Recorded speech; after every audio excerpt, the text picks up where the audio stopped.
I want to tell you guys about an experience that I had and a lesson. Now, at the end of all this, you can interpret it too, of course, and I'm going to do my interpretation of it. But it's an example of one of those life experiences that I feel is life changing, at least to a degree. And it has to do with karma. So let's have a minute first to discuss karma before we get into this. Karma, if you look it up, means there's a lot of definitions. People think of it in the most simple sense, I think, as the concept of reaping what you sow. The inner things that you put out there are what you will return to you. And I think that part of that is that may be actually one of the easiest aspects of karma to teach. Let me see if I can give you a little more light. Yeah, there you go. Because it's kind of straightforward. It ties into in some religious philosophies, as you might find in things like Buddhism or some of the ancient Judaism type of things like the Kabbalah. But anyway, it ties into the concept of reincarnation with the idea that we live continuously until we get it right. I like the way Edgar Casey explained it. We live continuously on our way to perfection, at which time we no longer have to live. So, when we are born into this life, we come with the collective baggage of all our other lives. Now, this is some of the basic tenets of karma and reincarnation. Now, some of the higher teachings have to do the more and I guess they're higher because a lot of this stuff only certain religious folks could learn. In a lot of religions, there's certain sections that only certain people are allowed to understand, and I always think that stuff is very important. Just like I think whatever things they have in common are important. But anyway, so there's also the concept that whatever you need to happen to you will happen in order to get there where you need to go. And so that you're a co-creator based on whoever you are today, that whatever needs to happen to you is going to happen to you to take you where you need to go. And that's why it's all custom, but also that you're a co-creator.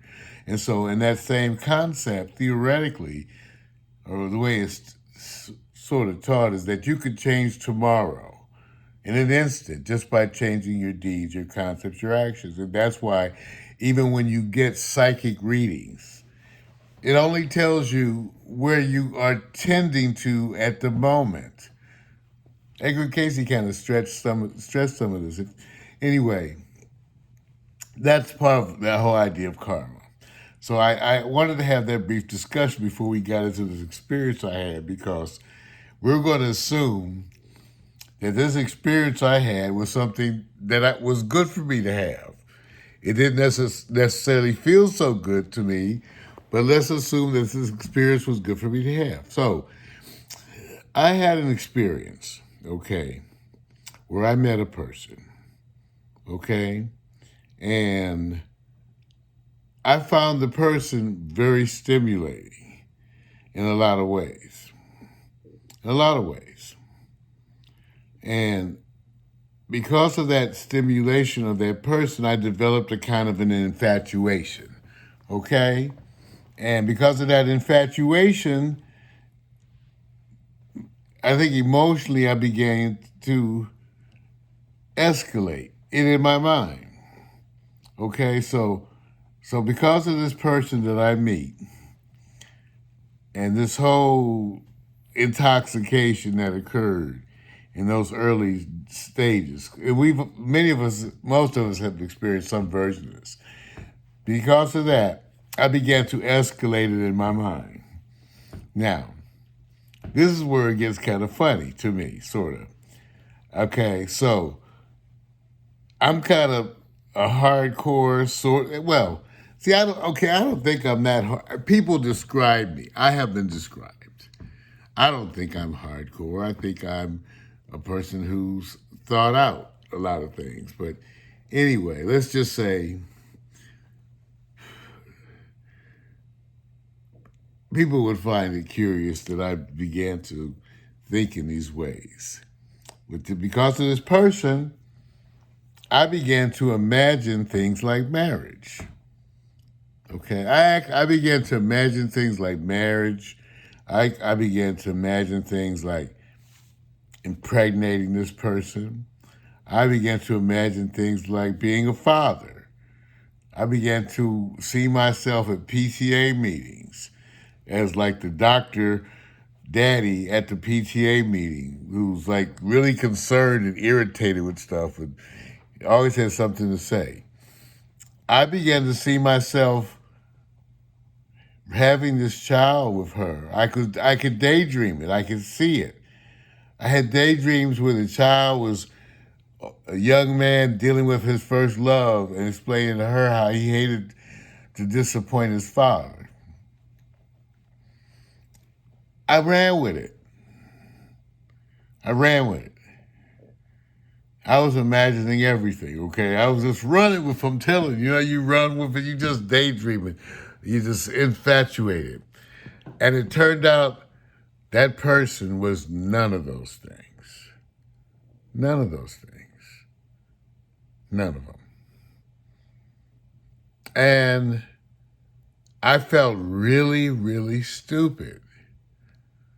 Okay? Because the person was none of those things. I felt really, really stupid for just having fantasized all these really corny types of things, I felt really silly. Okay, about it because I felt like kind of like, wow, you were really running down the deep end. You were running, the person was none of that stuff and you was down the deep end. Kids, family, house, picket fence. You just ran. Just like, well, anyway. So it bothered me and I felt bad about it. And then as I reflected on it, that whole karmic kind of reality thing kind of suddenly kind of clicked in for me. Because I realized that what that experience had taught me was what I really wanted. See?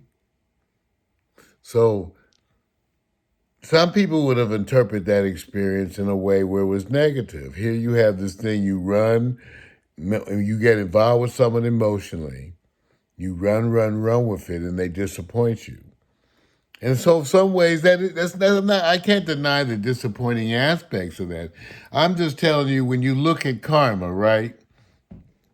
I'm saying when I had that experience caused me to recognize one, I wanted a wife. I wanted a child. I could raise a child. And I actually was kind of seeking that out. And that when I dreamed about me in a happy state, that dream included a woman and a child.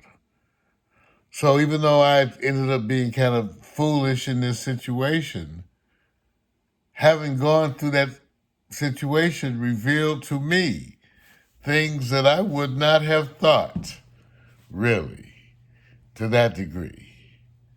It taught me about myself. So remember I told you karma, right?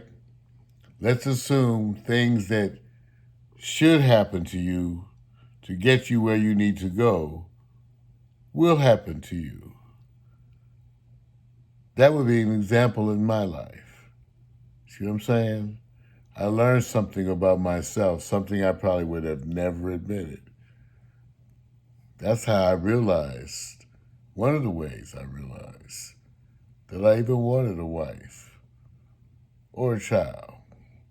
Not to say that I'll ever do or have either at this stage of my life. But that's not really the point here, right? The point is introspection,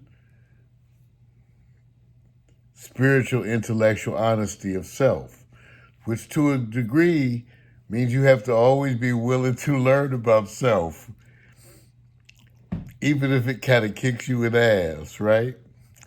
So the fact that I met this person and I had all these fantasies about this person, and they turned out to be none of that. None of it. Still was so revealing to me and remains revealing to me to this day because it revealed to me what my fantasies were. Shit. Shit I would never imagine.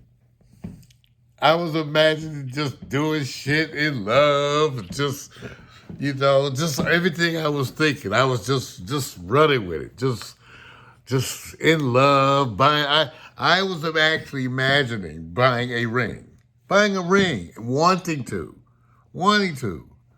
See, okay, I'm just telling you. So,